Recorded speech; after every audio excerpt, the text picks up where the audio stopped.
and welcome to the webcast, Reaching the Online Travel Consumer in China and Avoiding Failure. We want to welcome PhoCusWright, which is a market research and industry intelligence firm, as our main presenter today. Just a couple of housekeeping notes to start with. Turn on your computer speakers for the audio. We welcome questions via the Q&A tab at the bottom of your screen or on the left. Please enter any questions you want throughout the presentation. We'll get to those at the end. The presentation will be recorded, and you will get a recording of that emailed to you, the link to the recording. So I'm Sharon Bell. I'm Director of Marketing at CD Networks, and I want to welcome our featured speaker, Douglas Quinby, who is the Vice President of Research at PhoCusWright. At PhoCusWright, he is a key contributor to the Global Edition, Special Projects, and Custom Research, and he oversees the Asia-Pacific edition. He has led several studies on social media, traveler reviews, travel agencies, vacation market, US and Europe, local tours and activities market, global distribution systems, and more. And he's frequently cited in leading media outlets, including Bloomberg, CNN, the New York Times, USA Today, Wall Street Journal, and Washington Post. Welcome, Douglas, and please get started. Great. Well, thank you, Sharon, and welcome, everyone. So I think that it's still very common, and frankly, it amazes me that very often when we talk about China as a market, the context is often as an emerging marketplace, and it's often lumped in with kind of the rest of Asia or the BRIC markets as this emerging environment with tremendous potential and opportunity. But I really today disagree with that. Very much, I think that China is an emerged market. China has risen, and the opportunity by no means is tomorrow. It is absolutely today. Just to give you a little bit of context, let's just look at just the size of the market. So there are 256 million travelers in China. So that's 250 million travelers. Now, what exactly is a traveler? So we define this as an adult who has flown by commercial air or stayed in paid accommodation for a leisure or personal trip at least 75 miles from home. So we're excluding rail actually for China. We're talking about flyers or hotel stayers. So 256 million. It seems like a really big number, but of course these days, any number that comes out of China is really big. So let's put some context around that, right? As a point of comparison, there are 127 million travelers in the United States. So just in terms of the sheer volume, the sheer transactional potential, the Chinese travel market is more than twice the size of the United States. Now, of course, the Chinese traveler is very different from the U.S. traveler, but there's been just some extraordinary growth in China over the last several years. And so we're going to spend a few minutes on the presentation today talking about what we think of as PhoCusWright as this kind of emerging, this new traveler class within China, a very distinct population that is fundamentally transforming not just the travel marketplace in China, but a marketplace, the global travel marketplace. Now, every destination, every hotel, if you're thinking about that Chinese traveler, you've got to adapt every aspect of your service, your operations, your marketing to appeal to and attract a very different, a very distinct population of travelers who are growing by the millions and have very distinct kind of tastes and ambitions and desires. So we're going to be looking at this traveler population over the next 20 to 25 minutes. Now, one of the things I studiously avoid on online presentations like this is methodology in our research. It tends to be a little boring. So I do want to highlight that the presentation that I'll be, and the data that I'll be presenting today comes from a couple of different reports where we have lengthy discussion about the methodology and our approaches. Certainly happy to answer any questions about that at the Q&A at the end of the presentation today, but for the time being, we'll just kind of dig right into the fun stuff.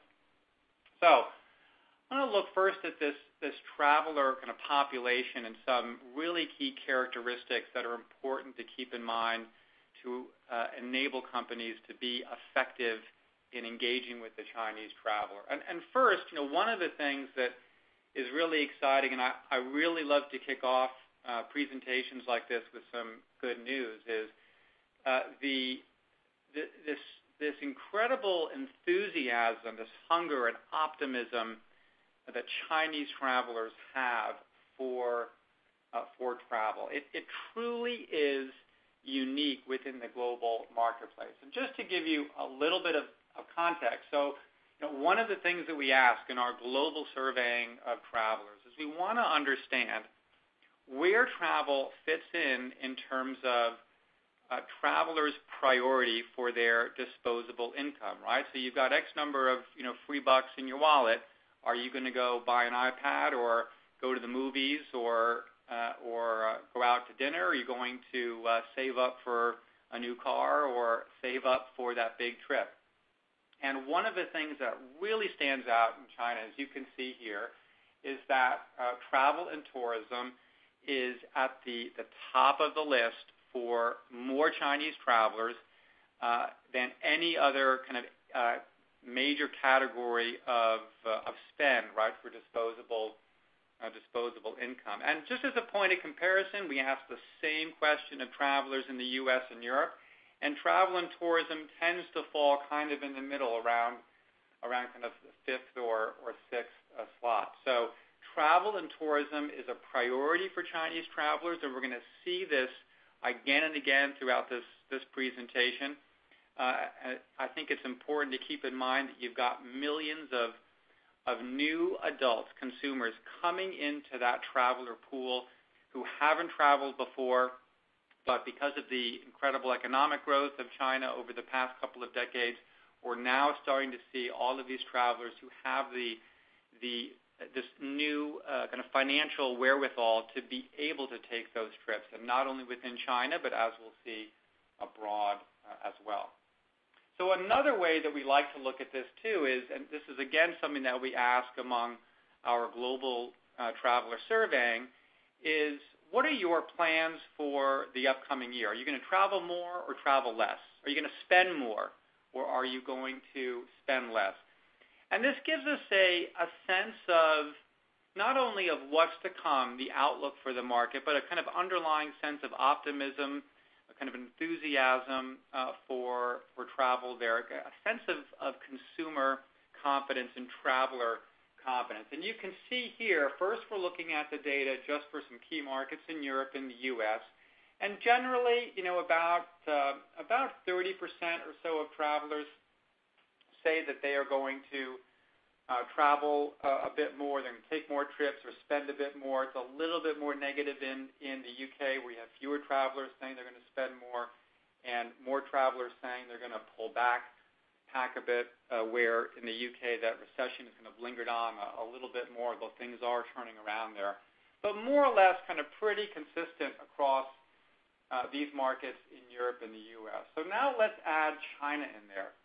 Wow. So here you can see just a fundamental difference. I mean, this is really so extraordinary. I mean, I can tell you, as a researcher, when we go through our data, our survey data, and if we see a difference of a couple of points that may be statistically significant, then my team starts to get pretty excited. So a difference like this is really just it's phenomenal, and I think again it really speaks to this kind of an underlying pent-up demand and incredible enthusiasm for travel, right? Where more than half of all Chinese travelers say, yep, I am going to travel more and I'm going to spend more as well on my travel.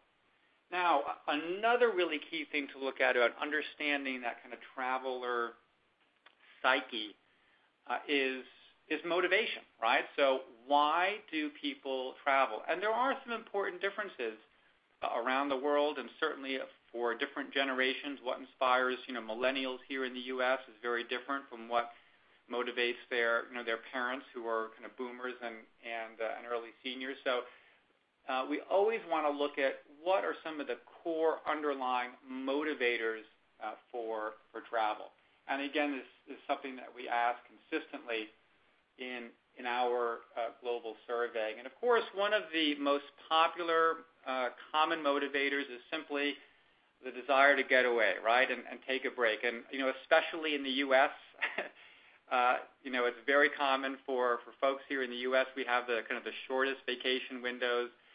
Most of us don't take all of our days, and so we're kind of famous for that, right?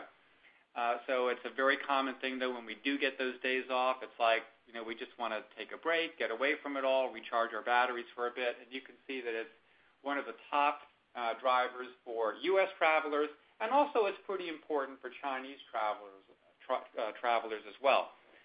Now, another common motivator that we look at, of course, is seeing the sights, right? That's a really big driver. You want to get out and see the Eiffel Tower, go to the great museums, the great cultural and natural attractions of the world. So now let's look at the differences for China and the U.S. So again, here we see just a stunning, fundamental difference. Right, so far fewer U.S. travelers is kind of culturally interested, right? Not as important to them to see the sights. Maybe more U.S. travelers are more experienced. They've seen a lot of these things. They have different types of ambitions for their travel. But you can see here, hugely, hugely important for Chinese travelers. Not only do travelers in China want to travel, but they want to see the world. They want to see the great sights, the great attractions. Hugely important for Chinese travelers in a way that is just not as important for travelers in the U.S. as well as in Europe.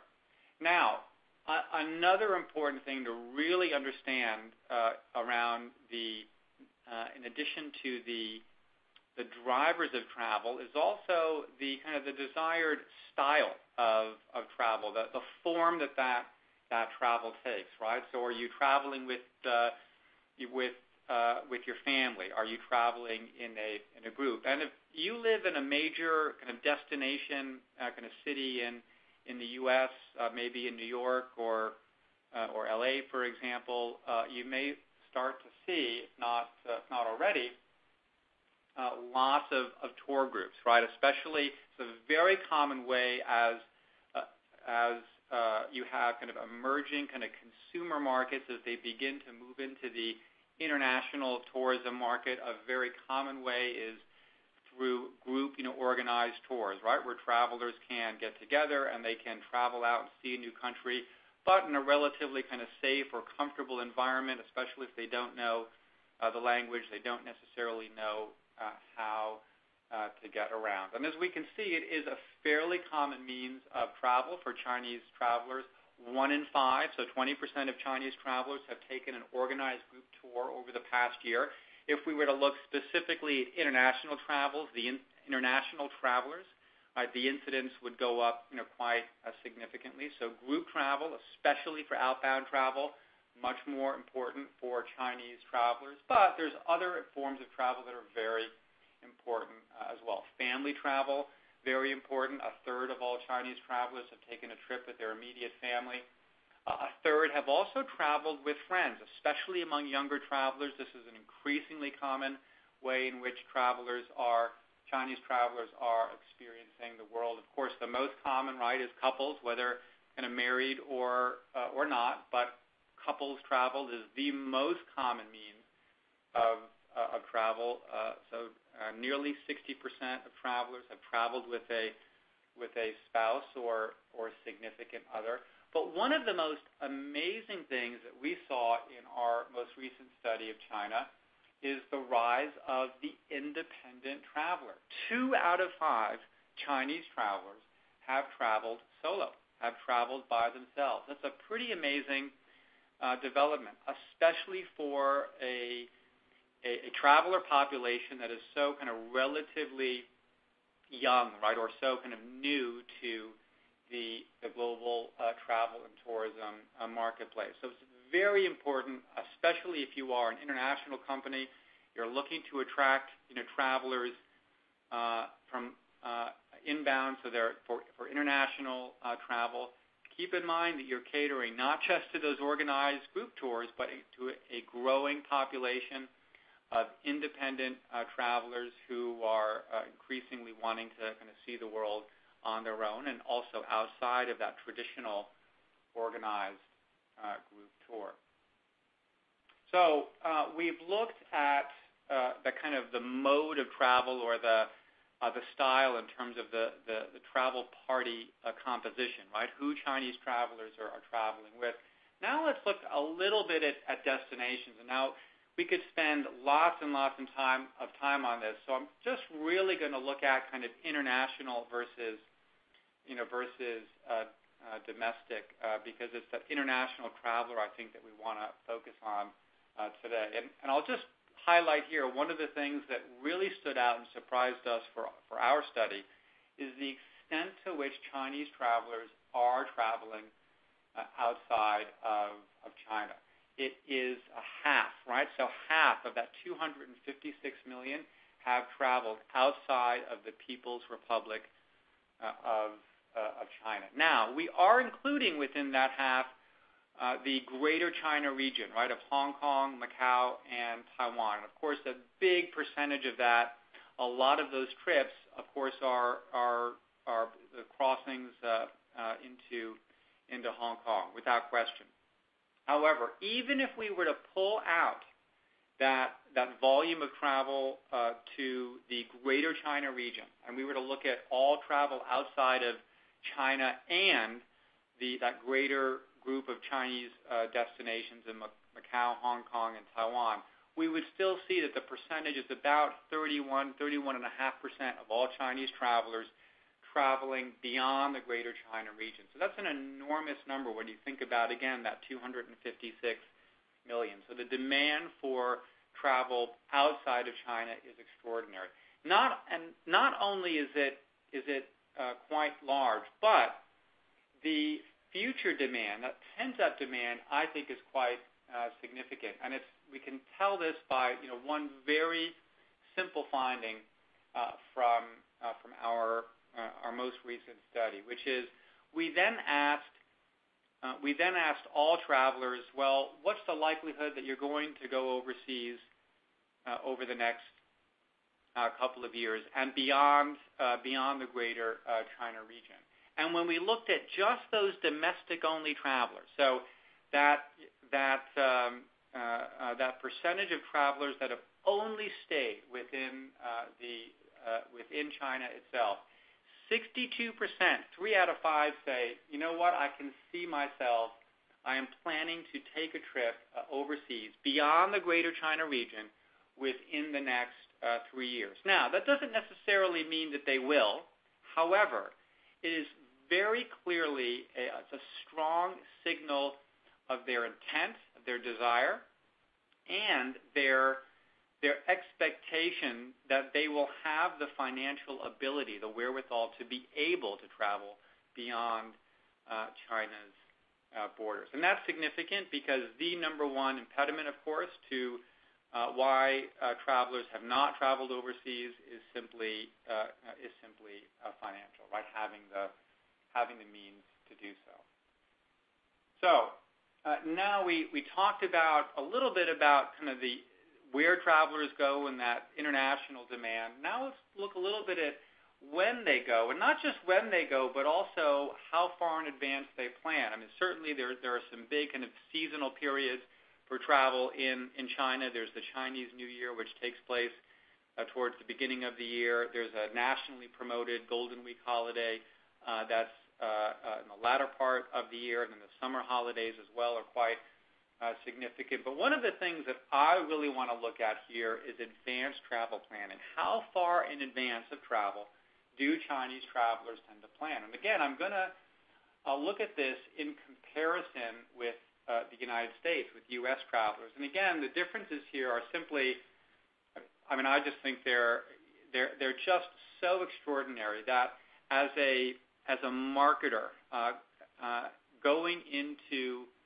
the Chinese market, you've really just got to do a 180. You've really just got to kind of forget everything you know about about how things work in the U.S. and Europe, and you've got to really take a very local, very China-centric approach, because what you can see right here is just, it's just unbelievable, right? So when we look at the mix of looking at the last vacation where a traveler was choosing a destination, right? We asked them, how far in advance of that trip did you choose the destination? For those U.S. travelers, as you can see here, it's basically 2/3, about 63% said, yeah, we chose the destination at least 1 month in advance. It's basically flipped, right, for China, where a similar number or even more chose the destination within 1 month. And in fact, a majority actually chose the destination within 2 weeks. So we can see here very clearly that Chinese travelers are absolutely last-minute planners, and you see Chinese travel companies and online companies very much focused on this. It's a very price-sensitive, very deal-led marketplace. So we've talked a little bit about the planning window. Now let's look at shopping and purchasing. And I think in our world today around leisure travel, when we think about travel kind of planning and booking, I think for most of us it's really about online. Most of us on the leisure side are doing this online, and increasingly as well through our mobile devices, whether it is a phone or a tablet. And all of that is happening, to be sure, in China. But it's important to keep in mind that there is still a very big offline world within China, and that's something that travel companies must kind of contend with and be able to support when they approach the Chinese traveler and the Chinese travel market. So here, what I'd like to look at is simply the sources of information, the types of channels or sources of information that travelers use during the shopping process. So specifically when they are comparing and choosing different types of travel products. Again, I'm comparing here China and the U.S. so you can get a sense of how different these markets are. And you can see at the top, of course, more than any other source, Chinese travelers are going online. They're going to websites on a computer, either a desktop or a laptop, and there it's pretty similar with U.S. travelers. But what's interesting is you start to look at other sources of information, in particular mobile devices, as well as some offline channels. You see that Chinese travelers are much more aggressive users, much more likely to use their smartphones and their tablets than U.S. travelers, but also much more likely to use offline sources of information, such as calling and speaking to traditional travel agencies, as well as interacting with kind of friends and family. So Chinese travelers much more kind of aggressive, multi-source kind of shoppers and comparers. So it's very clear that as a kind of travel company today, you've got to be engaged both in the offline as well as in the online world to be successful. So let's dive into the online world in a little bit more detail. And of course, we could spend a whole webinar, or multiple webinars for that matter, just devoted to some of the dynamics within China's very distinct online travel ecosystem.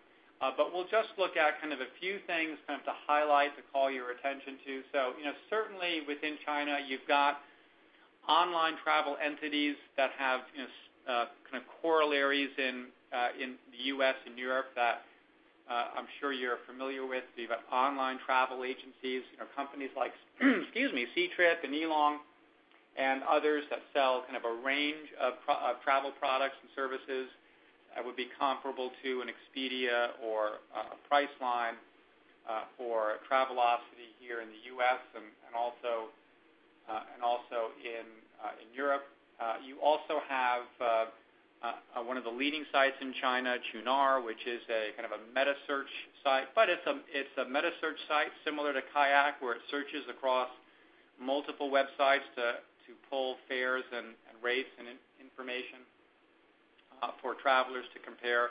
But it's a kind of meta search with Chinese characteristics. So it offers a range of products that meta search sites in the U.S. and Europe don't necessarily offer, and also facilitates booking in a way that's quite kind of unique to the Chinese market. And you've also got some interesting platforms in China that really have no corollary. I've highlighted two in that middle row here. Tuneo, which is, in fact, just went public, listed in the United States earlier this year, which is really an online tour operator, a packaging site, offers both group and organized tours as well as independent packages. And then you have Taobao Travel, which is part of kind of the online shopping mall Taobao and the Alibaba Group, where this allows travel companies to basically set up a kind of a merchant store within Taobao to sell flights and hotels and packages.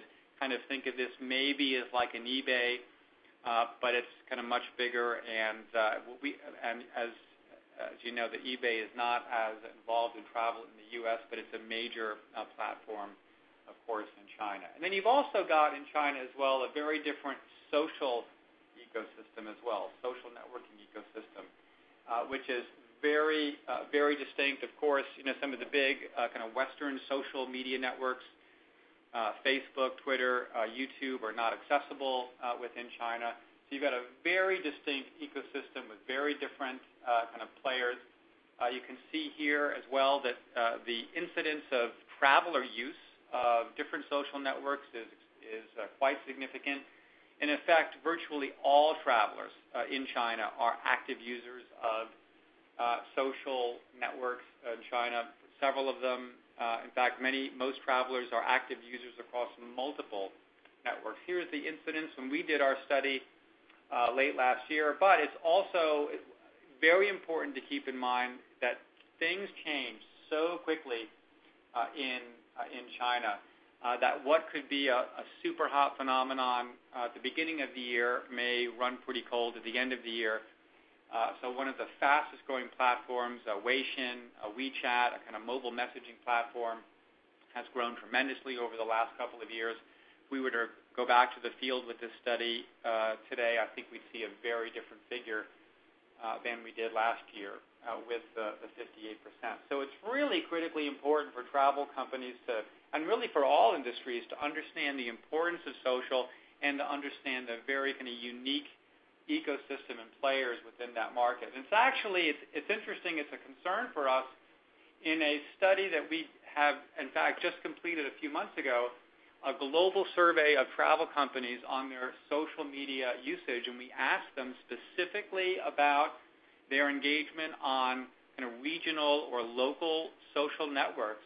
We found that the percentage of travel companies that are actually really engaged in some of the local platforms like Sina Weibo and WeChat and so forth within China is very, very small. Right? Less than 10% of companies, as you can see here, are actively participating in some of these really important networks, social networks within China. So this is actually a really big concern, kind of a wake-up call for the industry of our global sample of nearly 600 companies spanning airlines, hotels, online travel agencies, traditional travel agencies, tour operators, and so forth, destination marketing organizations as well, DMOs, not engaged in these networks. Critically important to understand and engage that Chinese traveler. You've got to participate. Of course, another really big topic as well is mobile in China. In effect, Chinese travelers, virtually all of them have smartphones, and they are very engaged on those devices. In fact, for many of these travelers, the smartphone is their primary means of accessing the internet. Nearly 9 in 10 are accessing the internet through their smartphone on a regular basis, and they're doing tons of shopping and also increasingly booking as well. And if you follow any of the kind of quarterly reporting of some of the big OTAs in China like Ctrip and Elong. One of the things that they really emphasize is the extraordinary growth that they're seeing in mobile shopping and booking. And this is very consistent with what we are projecting as well for the market. Here's our projection for cumulative market growth from 2012 to 2015 in China. So while the total travel market is going to grow about a third, 34%, the total online market, everything purchased via the internet, is going to more than double by 116%. And mobile, as you can see, simply, utterly, off the charts. The column won't even fit on the slide just to consider how extraordinary the growth is. Of course, it's from a very small base from 2012. So it's starting very small, but the growth is going to be is already quite extraordinary. I think this is a really key thing to keep in mind, and I started with some optimism, and I want to close with some optimism, which is to kind of emphasize that while China has emerged, there's still a long runway ahead for growth. One of the and we'll look at this first in terms of how travelers are kind of typically how they typically purchase travel, and we can still see that a lot of Chinese travelers, a significant percentage, nearly 2 in 5, typically purchase travel offline, whereas a lot of that behavior in the U.S. and Europe has migrated from offline to online channels. So there's still a lot of behavioral shifting that we will kind of see over the next several years, although it's still important for travel companies to support offline as well as online booking. However, that shift will take place. One of the key benchmarks that we look at to kind of gauge the relative growth opportunity within any global market is what we call online penetration, right? So the percentage of all travel purchase that is booked and paid for online. And here we're looking at the 4 largest travel markets in the world in order. So China is actually the second largest travel market after the U.S. And you can see that online penetration, even in 2015 in red, it's well below the very mature markets of the U.S., Japan, and Germany. So even though we've talked about the enormous size of the market, the extraordinary changes that are taking place, very distinct characteristics of the Chinese market, there's still a lot of runway ahead for this market.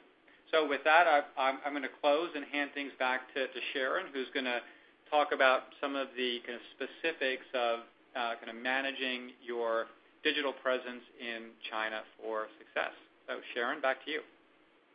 Great. Thank you so much, Douglas. That was really interesting. We have a few questions for you that I'm going to ask after I just present a few slides, only a few more minutes just to kind of talk about, basically it's such good news in China, so much growth and potential for more penetration in online travel planning, as well as just traveling overseas and outside of China. So how could a travel brand fail in China? So I'm just going to go over a couple ways that could cause failure and how to overcome that and get around that. So one way is basically what we call distance-induced latency. And what that means is if your company and your data center is located, say, in Europe or in the United States or anywhere further away from China, you're going to have an issue with latency. So you can see by this chart, a server that's located in London, so the website is hosted there. As you get into mainland Europe, it actually kind of doubles the time it takes for the site to download. When you get into Asia, you're talking about way more than doubling.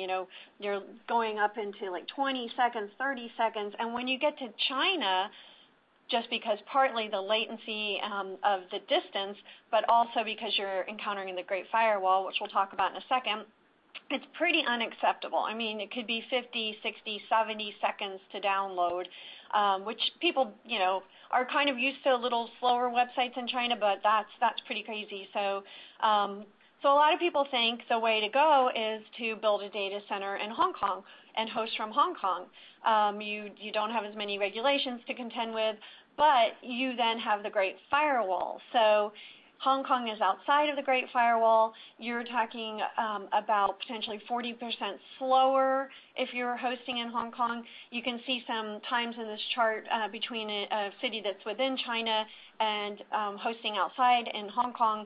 It's just a lot slower, and you can see that throughout this chart, pretty much in every instance. There's also an issue, so, okay, well, I'll put a data center within China. And I'm going to talk about it in a second, but you also have poor peering once you're within China between the ISPs. So just because you're in one city doesn't mean you're going to be fast in every other city, because the ISPs don't route things in an efficient manner. They don't peer well together within China. So the reason that you have this distance-induced latency is the internet is inefficient. When your server, say, is on the east coast of the United States, you're trying to get to China, you've got, a lot of paths, and you're being routed to different servers, and you never really know how long it's going to take because the internet is inefficient. You can't tell the internet, well, I want to go this direct path.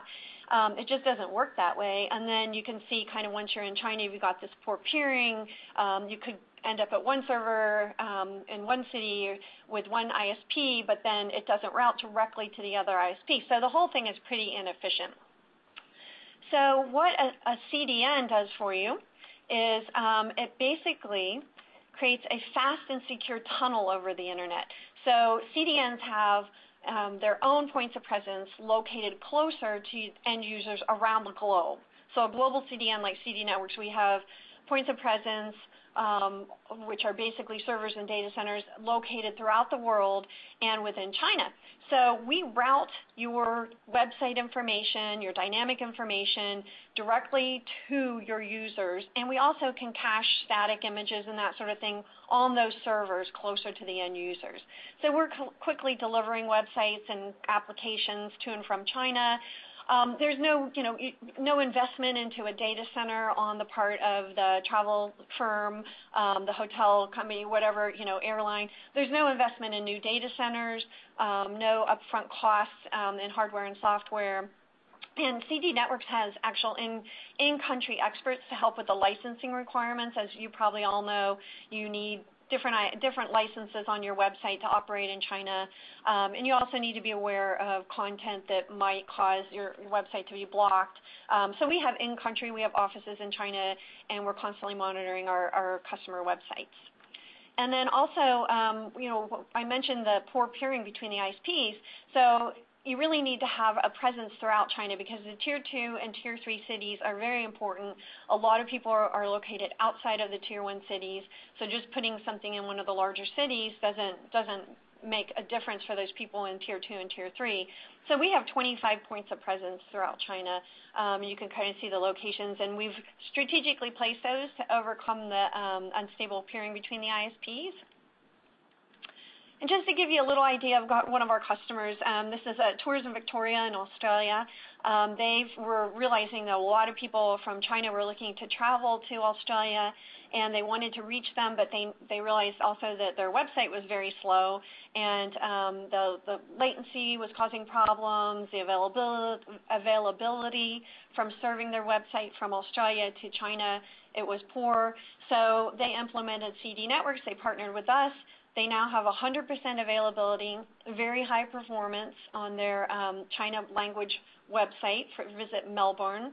And it's optimized, and they had a promotional campaign recently, drove millions of Chinese speaking users to the website, and it was very successful, 100% available.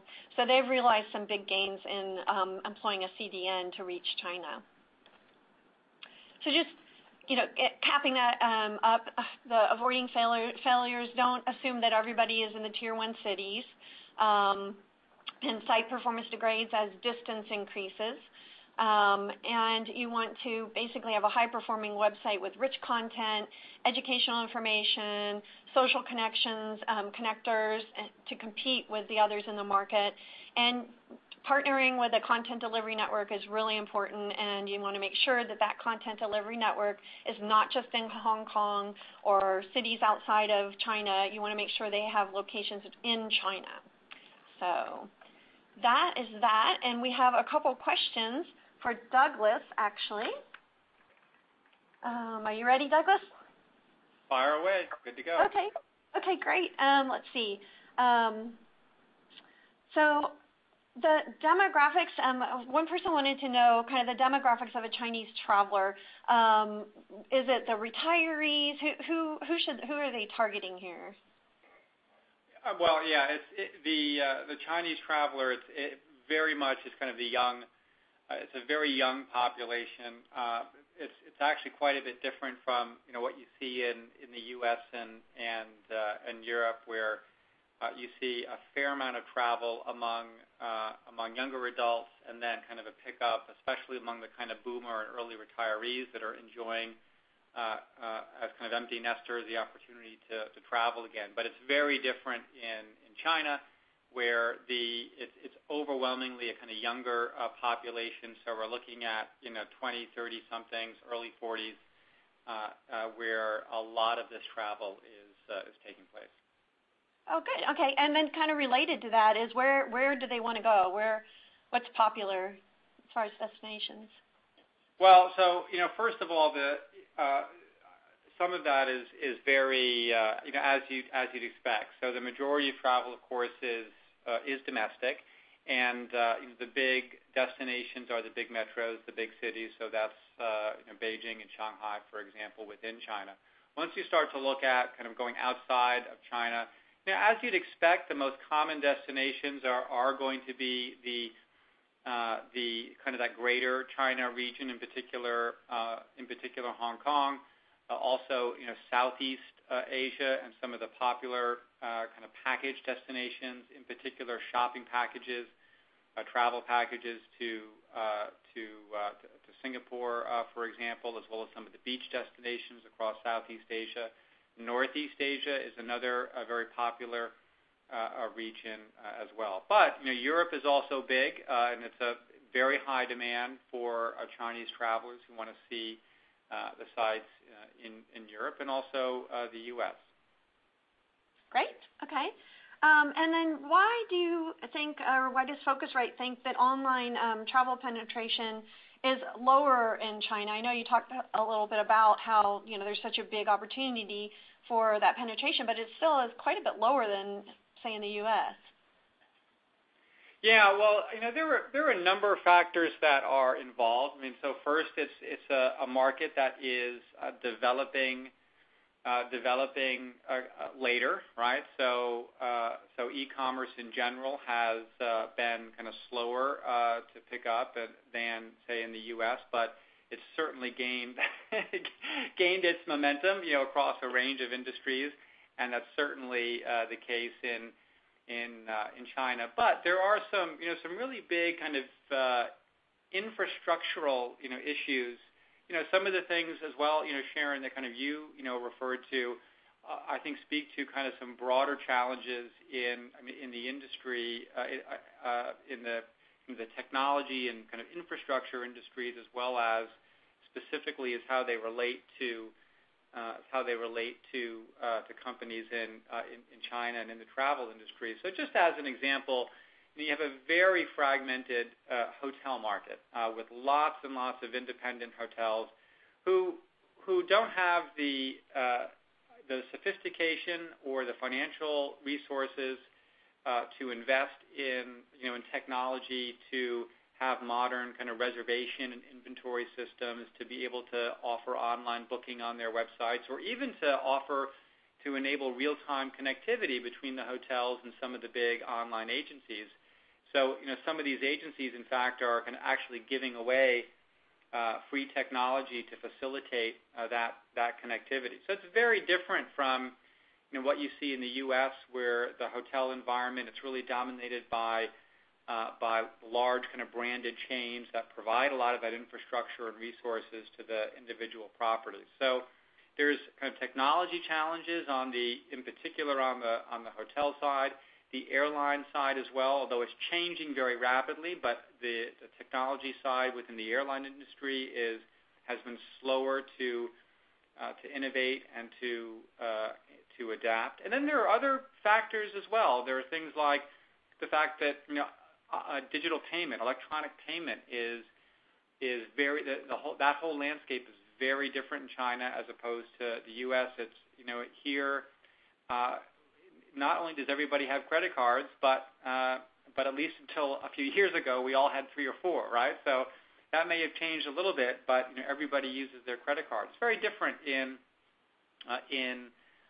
China, very cash-based culture.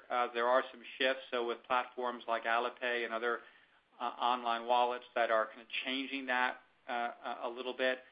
So there are kind of infrastructural things around payment as well that are impediments to online growth. But those things are changing, and we do expect that online penetration it's going to take a little bit longer, but we are going to see it, I think, over time start to approach more mature markets in the U.S. and Europe.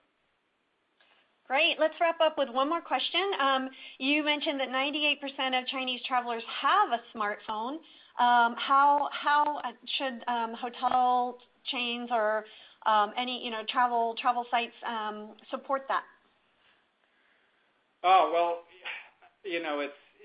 I think it's important to keep in mind that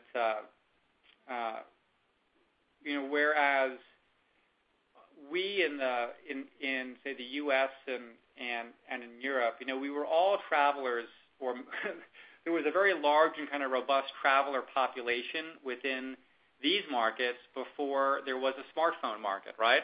So we were all traveling and kind of going, we were going to Europe or taking our vacations well before we all had, iPhones or Androids. So the smartphone adoption has actually come much later. But if you're in China, if you can stay and pay for a hotel, if you're going to fly by commercial air, then you've already got a smartphone. It's now the largest market just in terms of smartphone users. So it's just part of the fabric of everyday life. And as I've said, that for a lot of these travelers, for a lot of smartphone owners in China, it's their primary means of accessing the internet. And we've seen, in our research, and this has been corroborated with others, that there's kind of a relationship, a connection. They're more wedded to their smartphones than even kind of U.S. and European travelers. So I think it's really important for whether you're a destination, or a hotel. You want to make sure that you are offering services where you can engage and support that traveler through their phone, and that's across all stages of the life cycle. You need to be thinking about how you're going to support and engage that traveler through their phone when they're planning their trip, when they're making the booking, because increasingly they're going to book that hotel online. They may have some questions and may try to facilitate that through chat, like for example the WeChat platform or Weixin. They're going to increasingly post reviews and make comments about your hotel and your destination through their mobile phone on their social network. In fact, Qunar, the large meta search site in China, just last year introduced the ability for travelers to post reviews on their site, not only on their mobile app, but also through SMS as well. And when they did that, they saw a huge bump in the volume of reviews that are being posted. So when you think about the entire travel experience, it's the smartphone, the Chinese traveler and their smartphone are going to touch that across every stage, and you've got to really understand that and be able to kind of support that to your advantage. Fantastic. Thank you so much, Douglas. I want to thank Douglas Quinby, Vice President of Research for PhoCusWright, and thank all of you for attending. Have a wonderful day or evening. Thank you.